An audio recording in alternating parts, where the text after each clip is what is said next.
Good evening, everyone. We will start now, and as we wait, Gani from DPW will be here momentarily. But first off, I want to thank you all for being present here this evening. I see a lot of members of the Bantelon organization that are here. I see also many landowners that surrounds the sugar dock that are here present too. They are concerned and want to know the projects moving forward for sugar dock. Let me introduce myself first. My name is John Paul Palacios Sablan. I'm one of the representatives here on Precinct 2. Tina and I are here pretty much to host this community meeting and to allow also our project managers to explain thoroughly the plan moving forward. So first off, I want to give a little bit history with regards to sugar dock. As you all know, all those that frequent this area, the dock has been unoperational for many years. And we took it upon ourselves back in the 20 legislature. The former speaker and I, we had appropriate to the delegation under Public Law 20-61, $700,000. And this source of funding came from the casino gross revenue tax. On the same legislature, we also passed Saipan Local Law 20-21. We appropriated 1 million, a little bit over 1 million for the cost of reconstructing sugar dock. And that source of funding came from the annual license fee of the casino at that time. So fast forward now, we have been working since then with the permitting agencies such as HPO, the Army Corps of Engineers, CRN, BCQ, in moving forward in reconstructing the sugar dock. Mind you all, it is not an easy task, as perhaps some of you know that the sugar dock is a national recognized historical landmark in the United States of America. And it takes a lot of thorough work in order to reconstruct such a dock. So now we are here with the A&E design, which is 50%, and we will allow the project managers to explain thoroughly where we're at right now. But before that, I'll allow my colleague to say a little bit remarks. Rep. Thank you, Rep. Sablan, and good afternoon to all of you who are here today. My name is Tina Sablan. I am the other representative for Precinct 2, and as my colleague here explained, there's a lot of history behind this whole project, a lot of work that has gone into it to get us to this point at the 50% A&E design thus far. The project managers will be taking the lead in presenting to you where we are at in this project. And this will also be a really important time to solicit feedback from all of you who know and love and use this place. This is one of multiple, hopefully many opportunities for you to share your feedback about what you would like to see happen to this place as we move forward in the project. So without further ado, I'd like to introduce two of our project managers who are handling the environmental assessment part of this project. And then when Mr. Gani Salazar from Public Works shows up, it looks like he's here. Mr. Gani, where are you? Right there. Oh, okay. And then he can explain the engineering part. And for those of you who missed the earlier announcement, there are handouts for the proposed plans for Sugar Dock for both the reconstruction of this dock as well as the dredging of the boat ramp. I would encourage you to take a look at it, ask and keep any questions that you may have to ask at today's public forum. But because we are recording this, we do want to make sure that we document the comments that we receive. We do want to ask you, if you have a question or you have comments, to come to the mic and use it so that we can make sure that we record your concerns and we record your feedback, and then the project managers can take it from there. So with that, I would like to invite Mr. John Gurley, Ms. Anya Gutu, and Mr. Gani Salazar up to the mic, and you now have the floor.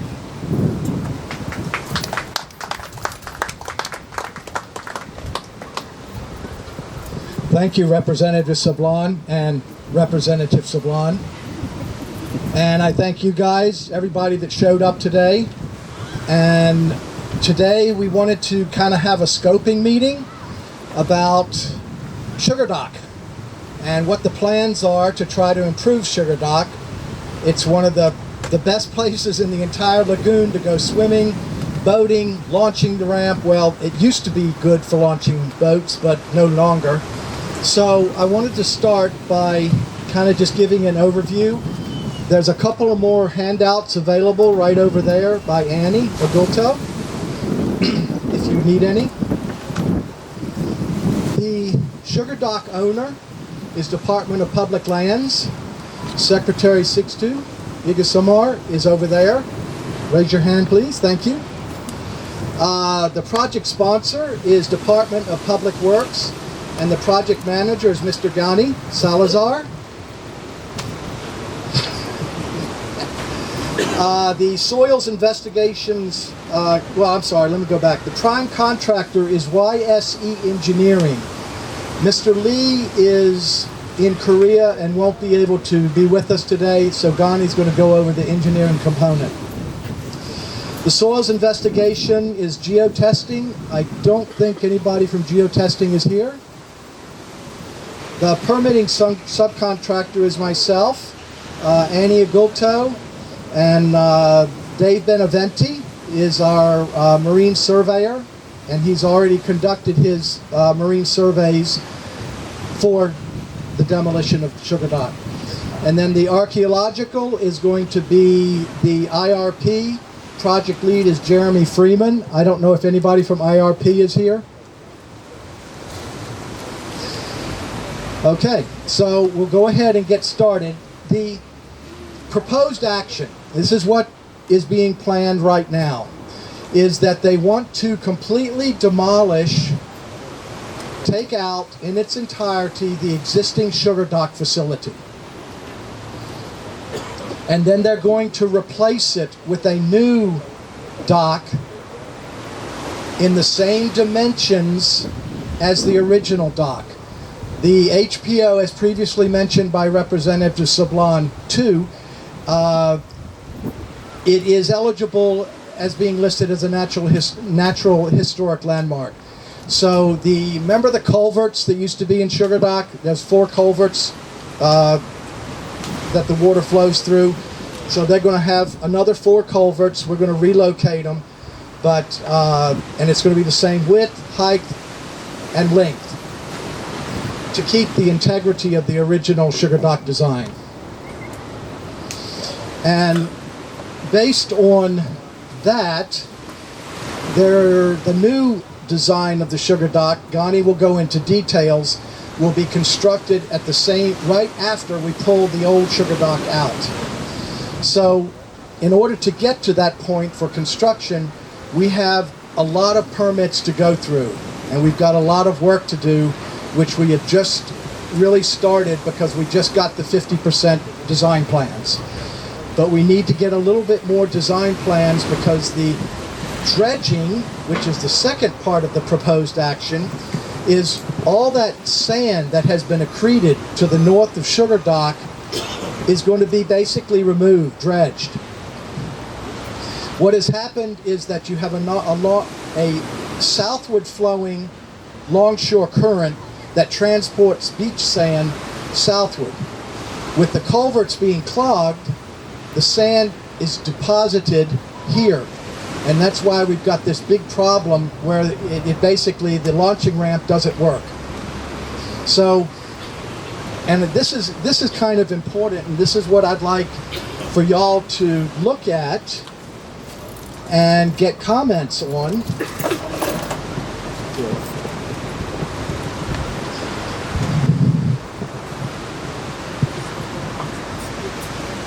So this is a recent aerial drone photo, and you can see this is a very clean-cut, delineated low water mark.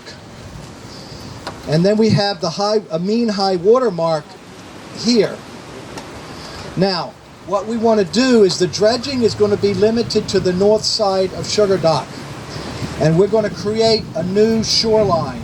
And the shoreline is going to match that of, if I remember correctly, about 1991, the shoreline is going to go here. Okay? So look at your figure 2 in your handout. The second figure. There we go. It has a yellow, an overlay. The yellow overlay is the dredge footprint of what we're proposing. That is a lot of sand. And we want to dredge to -3 feet mean low water. That is going to give the boaters that typically use Sugar Dock enough water to come in at low water and not have to hit bottom. Plus, we'll have enough dredge so that the next maintenance dredging cycle will maybe be, it's hard to say. It depends on how many storms and for a lot of factors that are completely unknown. So we will, the existing boat launching ramp is going to be left as is, and we're just basically going to dredge back to the existing boat ramp so that it's usable again. And then the third, what did I have?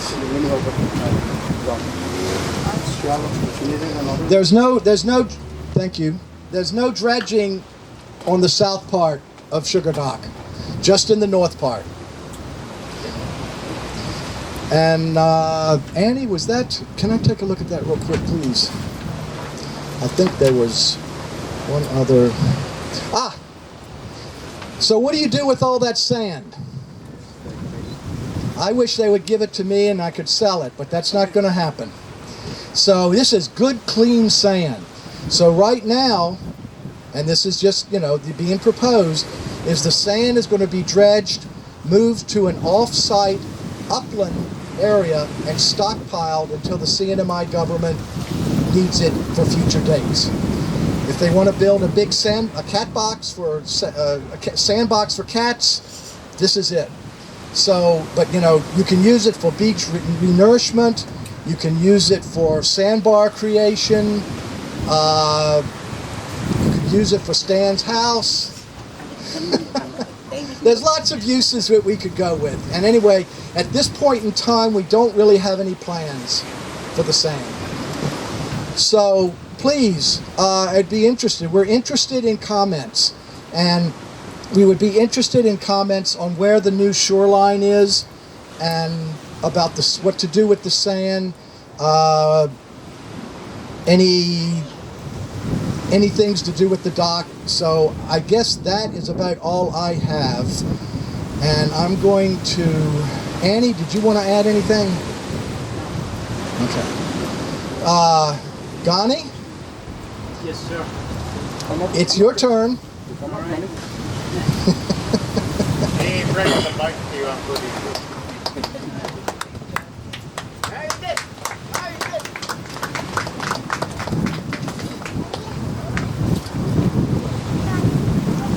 Okay, good evening to everybody.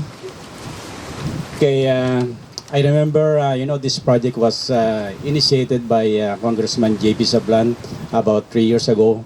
And he called all the regulatory agencies to gather and get all the information necessary to move forward for this project. And I remember I think probably 5 or 6 times we had a meeting at his office, and then finally, we decided to move forward for this project because it's very important for the community as well as the tourists that using this sugar dock, and even me myself are using this beautiful dock.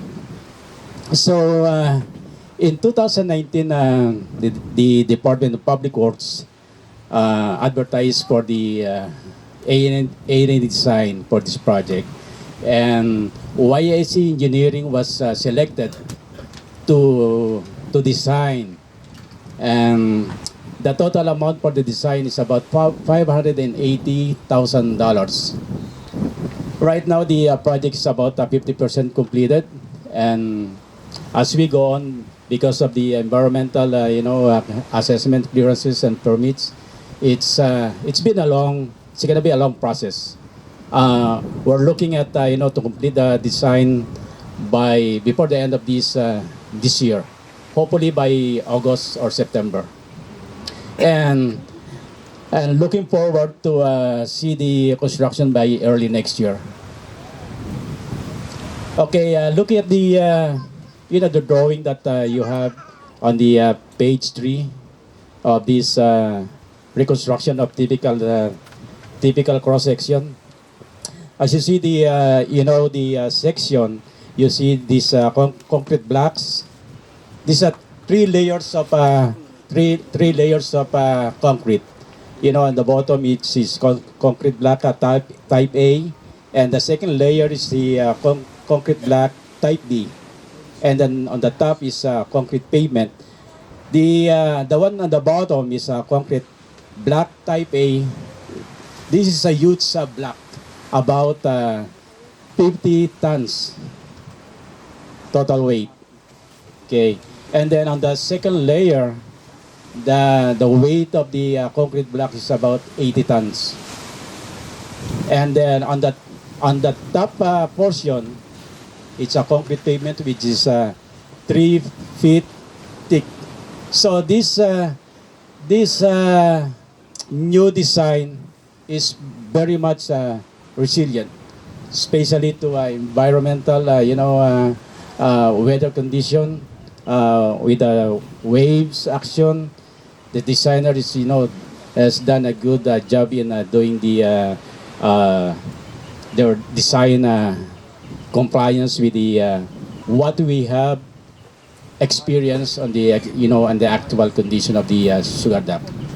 And we have seen that the sugar duct was totally damaged then because of the weather condition.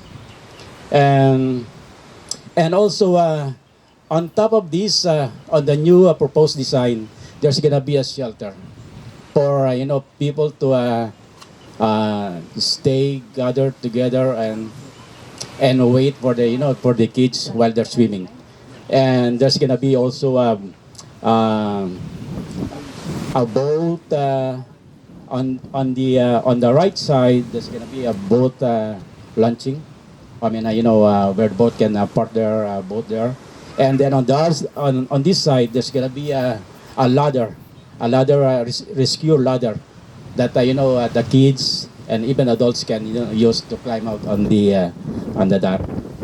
And then on the bottom of this, on the concrete block type A, there's gonna be an armor rock, and those rocks are like 3 feet, diameter, to hold the blocks, the concrete blocks on the bottom. And this is it's kind of very strong structure. And the reason why SE Engineering decided to use blocks, because it's gonna be easy for construction. They just they can do the precast on the ground and then pick up and drop on the side. It's gonna be easy for for the contractor to do it.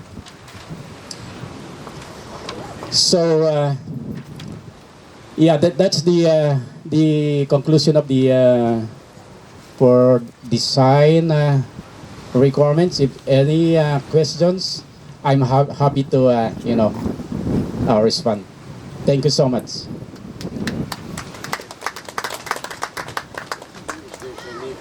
Thank you, Mr. Ghani. I think we do have questions and comments, and if you could just raise your hands, and we could go in the order in which we see you raising your hands. But we would like to, as I said earlier, document your questions for the record so that the project managers can take them after today. So we can start with you, Mr. Regis. Do you have any plan about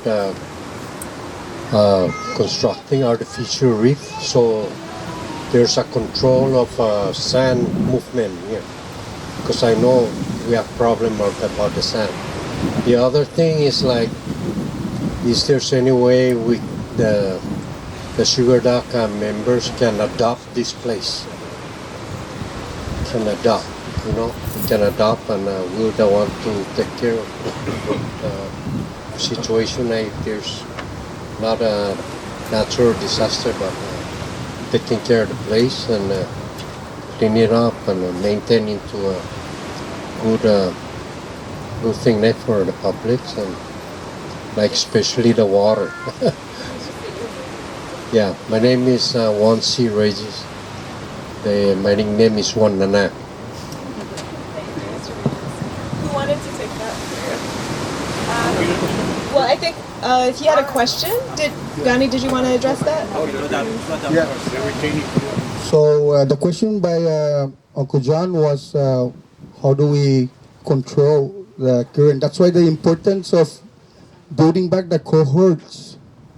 The arc under the dock has an important role, because the current here in Sugar Dock is very strong and rough, and the cohorts under the dock is an important role where it does not just accumulate white sandy bits on one area.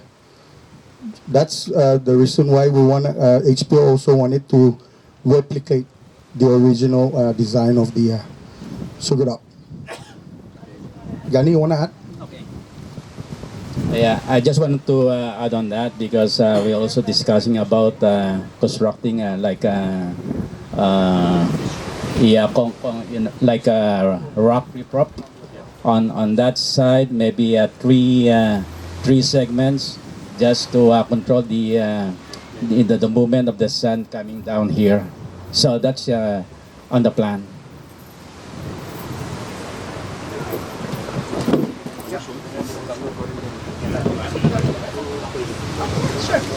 I'd like to bring up Secretary Igasomar to address the adoption of this public land area. Very nice question. So there's actually two ways. The question is, how would the group that's been here, how can they adopt the place? So there's two ways. One way is through the Governor's Economic Council. Currently there's like public-private partnerships going on. People are sponsoring sites. They're cleaning or painting. So you can go that route. The other route is public land cannot just assign public land to a non-government entity. So one way we go about it is we will assign their section to like DLNR or DCCA to make sure it matches the public benefit aspect. And then from that government agency, they can do an MOU with you. So it's kind of like from DPL to a government entity, and then MOU to your group to be the one. So we have other areas that we're doing that already.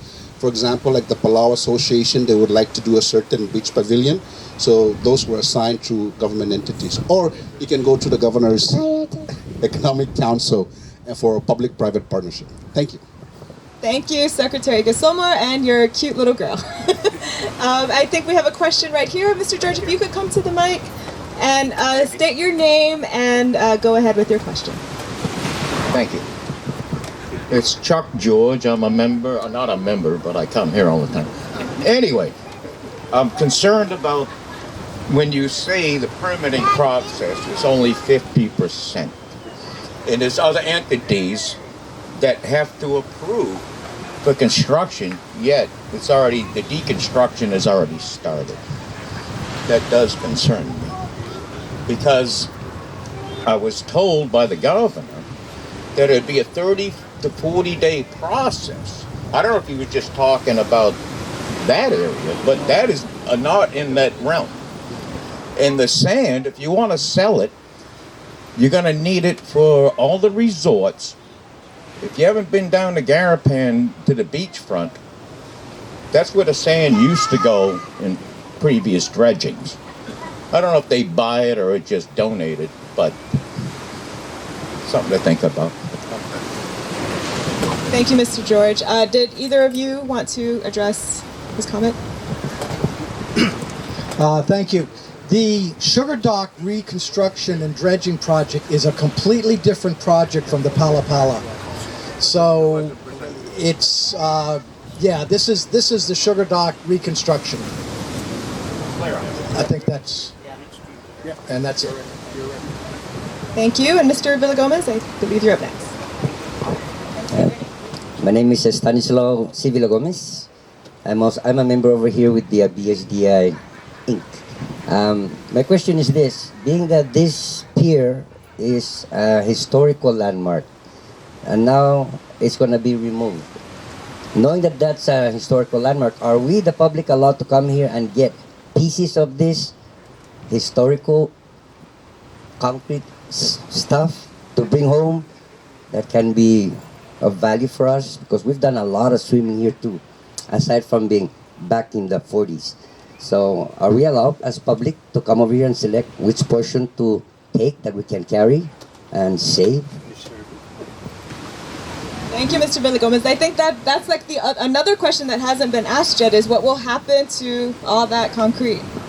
So there's probably, I would say, maybe 60 dump load trucks of debris, and if you give us your address, we could probably dump it in your yard. Just a piece. No, you have to take the whole thing.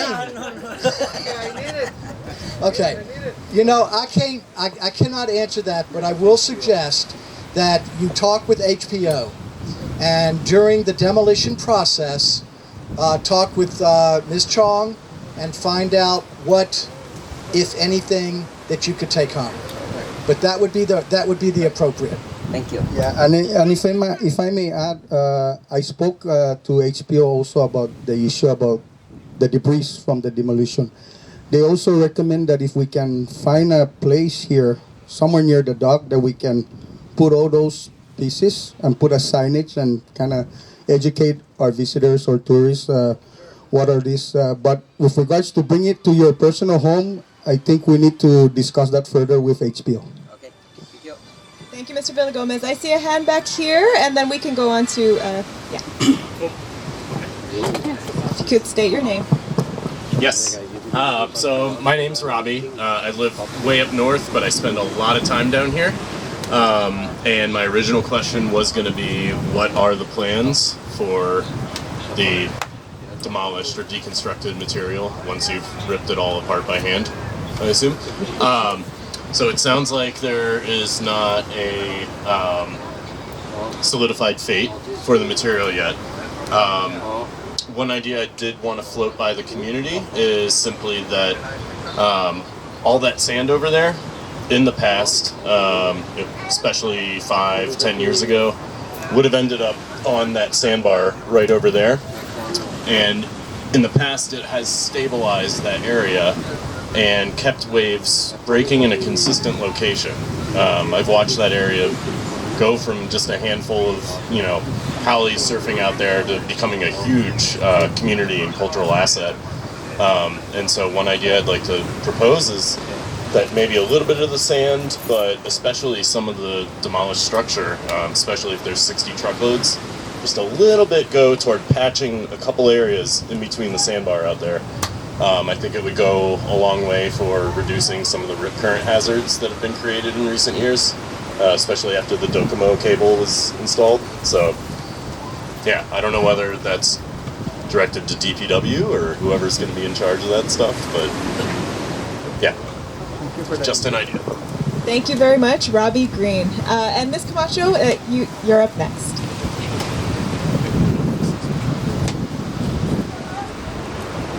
Good evening, everyone. My name is Maria Camacho, and my husband is the late Arthur Blanco Camacho. I'm here because I'm pretty much concerned about this dredging, because I remember, Mr. Crowley, I think you remember that this place has been dredged before. It has been dredged before. And you know what happened was, all the sand that was within the properties over there happened to come all this way, and look at how much sand we have here. And so we were left with even, my husband had to get loads of trucks to fill it up. So my concern now is this going to happen again? Nobody knows what's going to happen, but I do know the sand is going to be shifting. Once the dredging is going to be done, it's going to be shifted. And again, we're going to end up with, look at how the area over there, look at it. It's very low compared to all up here. This is all the sand, like you said, depositing sand somewhere down there. That's all the sand from our places. I mean, I'm not talking about myself, but everybody up in the north. So please, we need to really look into this. The plan, yes, I don't have a problem with the building for the people that have been using this place, but we also need to consider that area. We're gonna make this area nice. How about over there? The beaches belong to everybody. But like I said, me and my husband, we try to make it nice too, you know. So please, consider this concern. I'm not saying the project is not good for everybody, but also remember, the beaches over there too belong to everybody. We may be landowners, but we also want to make it look nice. Not just this side where everybody's gonna come here, right? We all need to share, and you know, these things belongs to all of us and the forthcoming generations. So I'm pretty sure you know John. You know Arthur very well.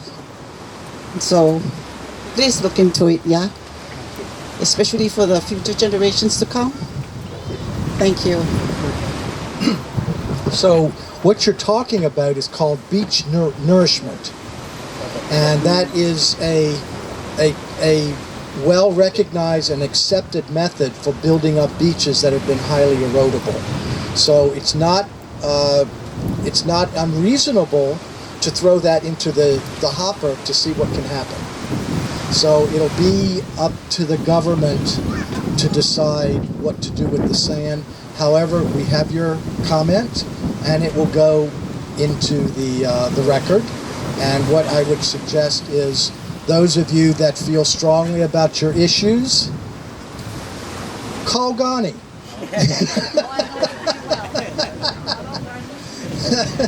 And you know, in a couple months to see what's going on. And but yeah, that's a good comment. Good comment. Thank you. Thank you, everyone. Thank you, Ms. Camacho. And I think maybe one of you could also address the other part of her question, which was how long will the boat ramp last after this next dredging is done? Don't know. You cannot. 3 years is a good guess, but it probably depends primarily on how many typhoons we have, Exactly. That's and whether or not the open culverts will work. There's so many unknown variables that we really don't know, and those. I think the dredging cycle. See, I was here in '89, and they dredged the channel, and here, and there's been at least 2 other dredging operations for sugar docks. So, and the dredging operations tend to deal more with money than with need, because as you can see, we've needed this boat launching ramp workable for years now. We just haven't had the money.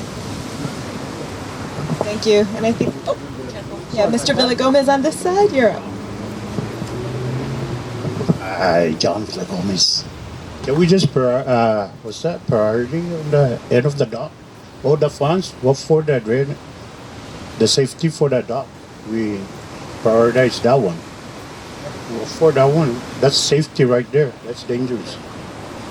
That's all the funds, so we don't want to use the money for the thing and no more money and concentrate on that. Go by phase. That one has been there for, I don't know, I see kids there diving and safety. If my kid is diving there and something's get hurt, this guy's public works. Yeah, okay. Actually, the funding for the construction of this sugar duct has yet to identify it. So right now we're still on the design process. So once we complete the design, then we're gonna look for money to build this duct. So it's gonna be one phase. We're gonna complete the whole structure. And if I may add, back then, Speaker Demapan and I, it was this damage here that was really concerned to us because it's safety hazard. We're not going to wait for one person to slide and bump his head and that's the reason why we work hard to push this project. But having to just remove just the end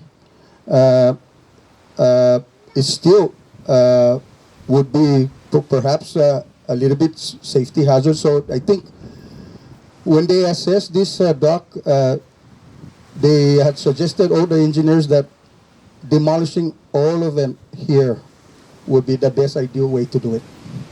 And maybe you can add more, Gani, on that.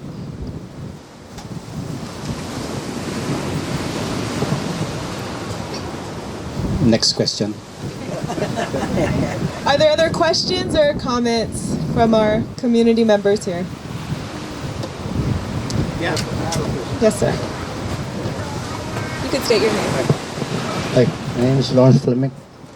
I grew up around here. Is there any way at all that we can preserve, because this is an historical site? Because once it's demolished, it's gone. Now we put a artificial one, right?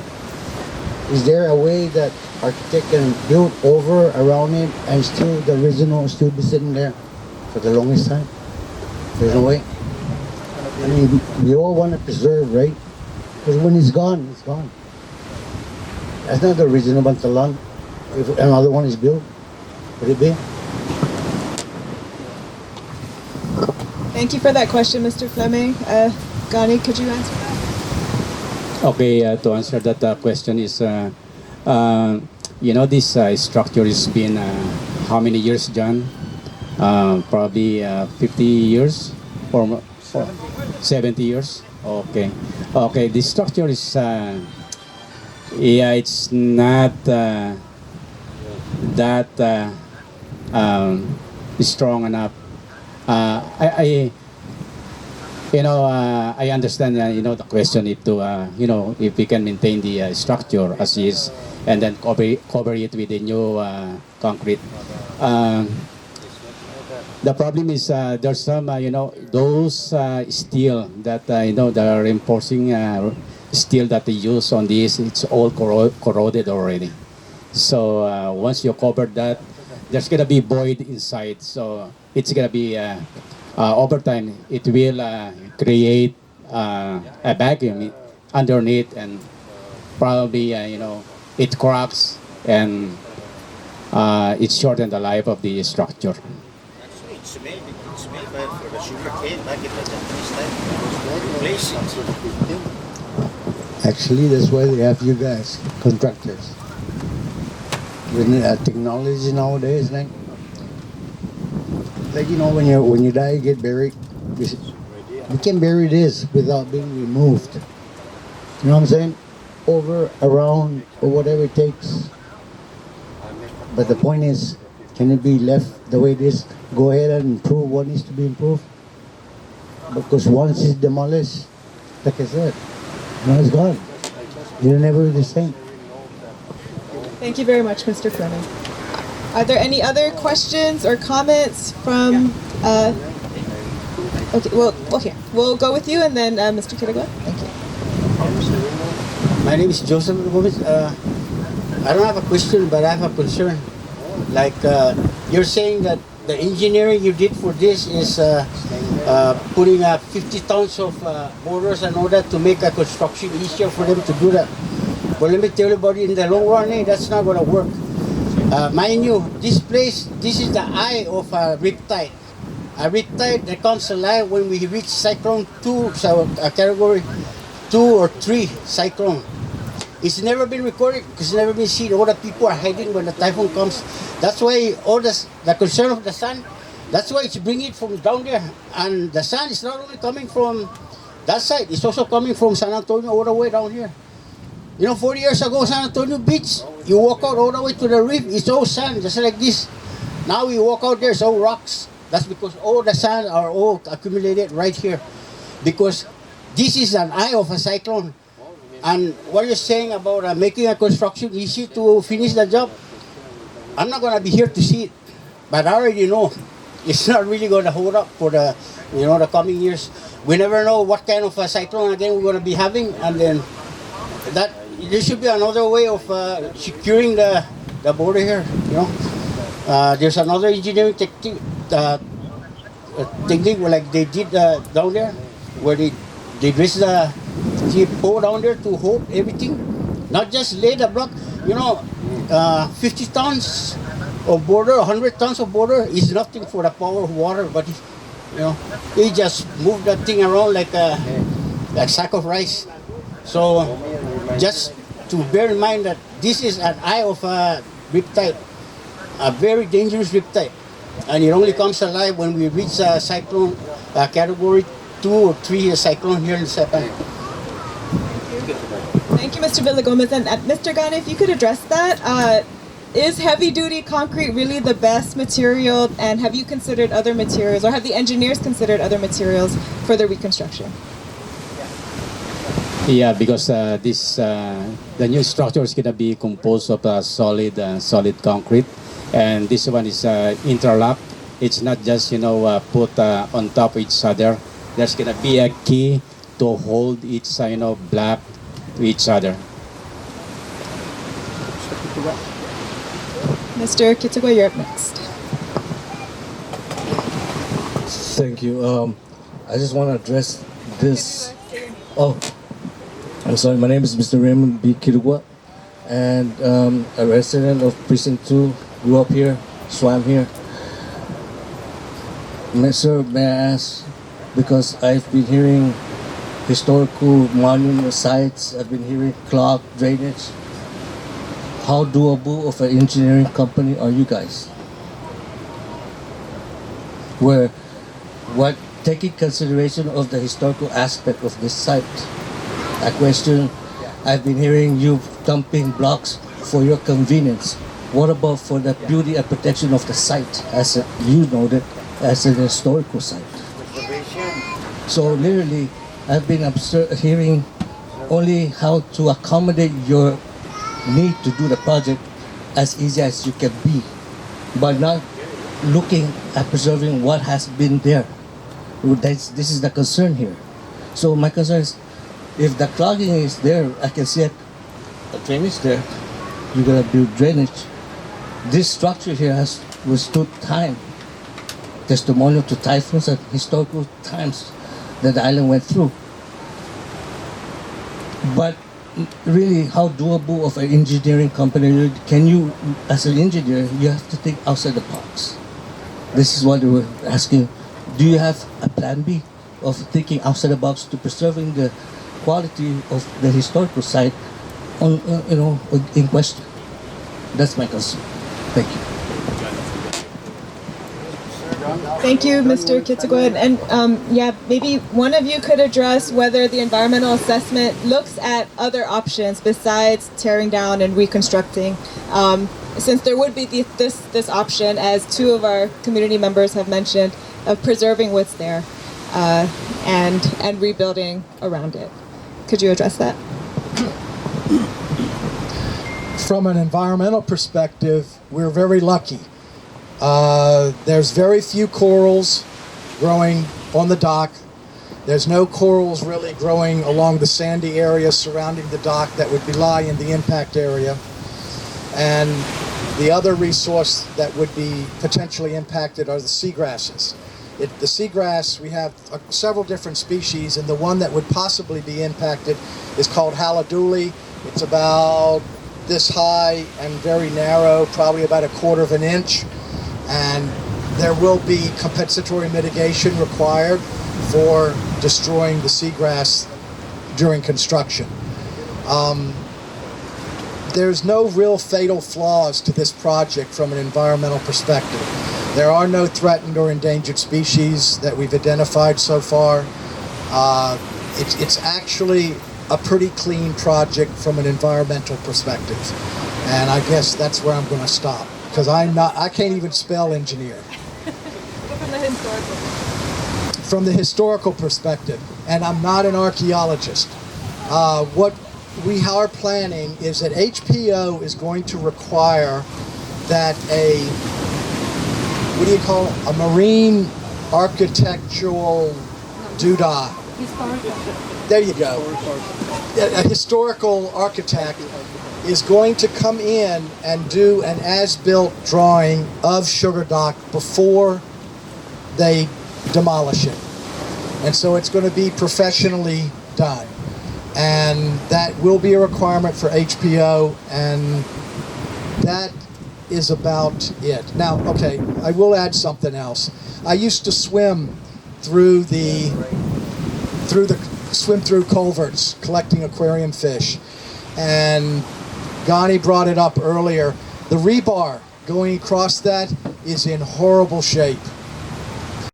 Rusted, the concrete is chipping down, and I remember, I think about maybe 8 years ago, we had a section collapse, and they closed Sugar Dock for a while before they could fill in that collapsed portion. So there's not much, in fact, I don't know, but I can't imagine there being a whole lot left of Sugar Dock that was original. I do have a photograph of Sugar Dock from 1944, and it's very interesting, but it doesn't look anything like what we have here. But that is not to diminish your concerns. I do not know the archaeology or the history of what the dock used to really look like, other than that one photograph I have. And it has railroad rails going out to the end of Sugar Dock, which was kind of neat. Thank you. Are there, I see Ms. Camacho has her hand raised. Do we have anyone else that hasn't had a chance yet? Okay. Let's have Ms. Camacho first, and then Mr. Regis. Thank you. Just a question. What if we dredge over here for the ramp instead of over there? That's right. How about over here to dredge, Mr. John? We used to load the boats over here. See? And look, it's more higher here. Over there, This is private property. Oh, really? Is it? No. Could it be private property if it's around 50 feet away from the water? I heard, and I don't know, but I heard that the land, this is one of the few pieces of property that the actual land goes out to the water. I don't know, that would have to be checked. Oh, 6 tons? I don't think so. I don't have the map. We'll look in. But that's my... So to relocate the boat launching ramp over here. For this, to have it here, the dredging. Okay. Okay, so the idea was to move the boat launching ramp to the other side of the dock. Yeah. And actually, I'm sorry, Mr. Fleming, Mr. Regis is up next, and then we can take it to you. Thank you. Just to let you know that I'm one of the archaeologists for Saipan. We used to check this place before, but my suggestion is that if there's any way we can build the structure on top of this piers, rather than demolish it, try to figure out it's gonna be the same place, or build another piers and save this one. Okay, if that's what the concern is, to preserve this, because this Japanese historical structure. But my suggestion is there's any way we can build the structure on top of this, so we preserve exactly the rather than demolish it, or build another one right next to it. So Thank you, Mr. Regis. Did you have a similar? Yeah. Yeah, I understand what Mr. Regis was saying, and like I was saying prior, I know we cannot challenge Mother Nature's worth, right? When it moves the erosion, nobody can do nothing about it. There are ways, right? There are ways how to prevent that. Like he was saying, like I said prior, look at that marina. You build all those things at the fishing bays around it. It looks so nice. Can we do it here instead of demolishing this original sugar dock that was built by the Japanese times. This is an historical site. Like I said earlier, when you guys demolish it and you haul it out in trucks and whatever, he wants to get a piece. I don't need a piece. My memory is dead. It's not going to be the same. There's a way that you can preserve the original dock. That's all we're asking. I know sometimes things are easier said than done, but why not, you know? Thank you very much for your comment, Mr. Fleming. Are there others in the audience who would like to share your comments or ask questions? Please. Yeah.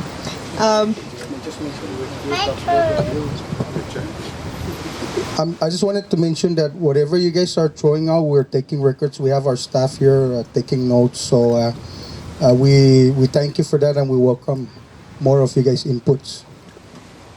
And speaking of that, so on that note, I wanted to ask our DPW and MES representatives, after today, how can people continue to submit comments? Some folks are going to be looking at these materials after this evening, and if other ideas or other questions come up, how can they submit those to you? Post them all. All your comments, if you want, you can submit them to me or Annie Agulto, and we will have a master list of comments that were made during all the public meetings. There will be another public meeting, a public hearing during the CRM process, because this will be a major siting permit. So you'll have at least one more opportunity to come to the public and submit comments. However, it's good that we have it now, because when the CRM schedules their public comment or their public hearing, a lot of the permitting process has already gone forth, and it's a little bit harder to modify plans at that point in time. So, it's not. And it's posted where? I don't have it. It's a, it's a secret. I'm not even listed in the phone book, so perhaps. Would you mind? Yeah, sure. We'll get over your Okay, so we'll get the information for Mr. Gurley and Mr. Ghani, and you can in the meantime submit comments to our offices. So my email is, the easiest email to use is tinasablan@gmail.com, and Rep Sablan here is jpsablan4@yahoo.com, right? And then you can also contact our offices 664-8829 or 664-8841. And our staff are here as well, and you can reach out to them and get our contact information that way. So Ms. Toki, raise your hand. Malia, and then Apple is here. Apple, raise your hand. Okay. If you have any other great ideas or burning questions after tonight, please do reach out. Your feedback is important. And I see, is there one more question? Or just a brief comment. If anybody has a handout, the phone numbers for everybody's on. There you go. Thank you for pointing that out, Mr. Smith. So if you have the handouts, the contact information is there. And if there are no other questions, no other comments, we'll go ahead and close this public meeting. Thank you all so much for your time. Thank you, Mr. Ghani. Thank you, Mr. Gurley and Ms. Agutu, for your presence here. Have a wonderful evening, and please be safe. Thank you.